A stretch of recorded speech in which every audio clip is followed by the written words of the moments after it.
Maoist అగ్రనేత RK ఆచూకీపై అతడి భార్య శిరీష కోర్టును ఆశ్రయించారు. అత్యవసరంగా విచారించాలంటూ హైకోర్టులో లంచ్ పిటిషన్ దాఖలు చేశారు. ఈ పిటిషన్ మరికాసేపట్లో కోర్టు విచారించనుంది. పోలీసుల అదుపులోని ఆర్కే ఉన్నారని శిరీష ఆరోపిస్తోంది. మరోవైపు పోలీస్ శాఖ మాత్రం ఆర్కే తమ దగ్గర లేరని చెబుతోంది.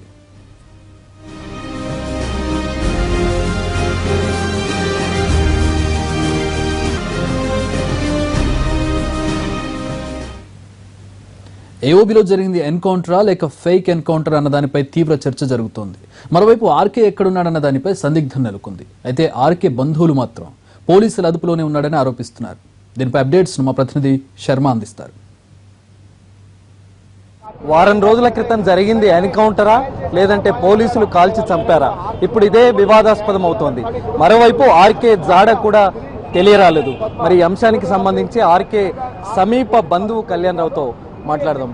మీరు ఎన్కౌంటర్ ఫేక్ ఎన్కౌంటర్ అంటారు, దీనికి ఆధారం ఏంటి? ప్రభుత్వం ఏది చేసిన ప్రతి ఒక్కది ఫేక్ ఎన్కౌంటర్ అనేది చరిత్రే చెప్తా ఉంది.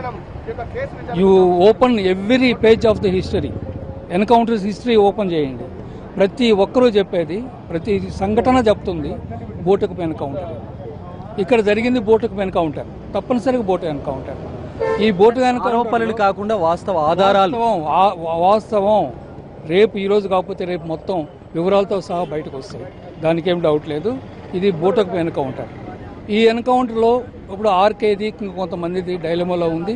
ఏంటి, వాళ్ళు ఉన్నారా లేరా, ఎవరు కస్టడీ, పోలీసు కస్టడీలో ఉన్నారు అనేది ఒక ప్రధానమైనటువంటి ప్రచారంగా ఉంది. మేము డిమాండ్ చేస్తుంది ఏంటంటే ఆయన పోలీసు కస్టడీలో ఉంటే వెంటనే కోర్టుకు హాజరుపరచాలి. మీకు ఎట్లా ఉంది? పోలీసుల అదుపులో ఉన్నాడని మీరు ఎట్లా చెప్తారు? ఏంటి ఆర్కే ఇప్పుడు ఉన్నటువంటి మ్యాటర్ మొత్తం చూస్తూ ఉంటే అనిపిస్తూ ఉంది. కాబట్టి మా డౌట్స్ మాకుంటాయి కదా. కస్టడీలో ఉన్నాడు అనేటువంటి డౌట్ ఉంది కాబట్టి మీరేంటి, కస్టడీలో ఉంటే వెంటనే దీనికి కోర్టు. గతంలో కూడా ఇలాంటి సంఘటనలే జరిగాయి. ఆయన ఓ 10-15 రోజుల తర్వాత నేను సేఫ్గా ఉన్నానని చెప్పి స్టేట్మెంట్ ఇచ్చిన సందర్భం. ఆయన 10 రోజుల తర్వాత సేఫ్గా ఉన్నానని స్టేట్మెంట్ ఇస్తే మంచిదే, అంతకన్నా ఆనందం ఏముంది. కానీ ఇప్పుడు పరిస్థితి ఏంటి, ఆయన పోలీస్ కస్టడీలో ఉన్నాడనేది మీ మీడియా ద్వారా కానీ దీని ద్వారా కానీ తెలుస్తూ ఉంది. కాబట్టి వీ డిమాండ్. మీరేం చెప్తారు? మావోయిస్టుకి ఇది ఒక పెద్ద ఎదురు దెబ్బ. ఇలాంటి కీలక అగ్రనేతలు జాడ తెలియకపోవడం వాళ్ళ మనస్థైర్యం దెబ్బతినే అవకాశం ఉండదా? ఉద్యమానికి ఎప్పుడు ఏది ఎదురు దెబ్బలు అలవాటాయి. ఉద్యమానికి ఏం కాదు ఇక్కడ.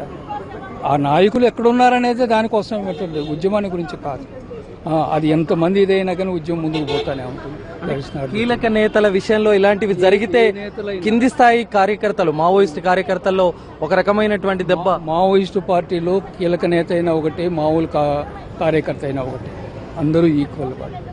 కాబట్టి ఇది ఇంత పెద్ద ట్రైనింగ్ ఏర్పాటు చేసుకున్నప్పుడు వాళ్ళు కొన్ని జాగ్రత్తలు తీసుకోలేదు అంటారు. అవన్నీ మేము చెప్పడానికి కాదు, మాకున్న డిమాండ్ ఒక్కటే, ఆయన్ని వెంటనే కోర్టుకు హాజరుపరచాలా.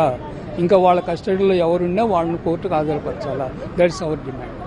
ఓకే, మొత్తానికి ఆర్కే అలియాస్ రామకృష్ణ విషయంలో మరి కోర్టు వరకు విషయం వచ్చింది. అతన్ని వెంటనే కోర్టులో హాజరుపరచాలన్న డిమాండ్ ప్రధానంగా ఎక్కువ అవుతున్నటువంటి పరిస్థితి మనకు కనిపిస్తుంది. కెమెరామెన్ మనోహర్తో